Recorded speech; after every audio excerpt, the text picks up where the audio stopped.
Hello guys! Ngayon pala nga guys, naglilinis po ako. Tignan nyo naman po. Ayun guys, pumunta po kasi si mama sa meeting ng 4-piece. Ayun po, naiwan po siya ang kalat-kalat. Nagwala pa si JJ, natapon yung kanin, oh. Tulungan nyo po ako guys, maglinis. Let's go! Kukunin natin yung drawer.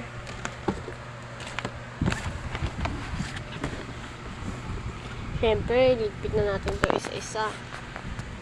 Huwag muna pala ito. Ito na lang. Ito pa. Ayan. Ito pa.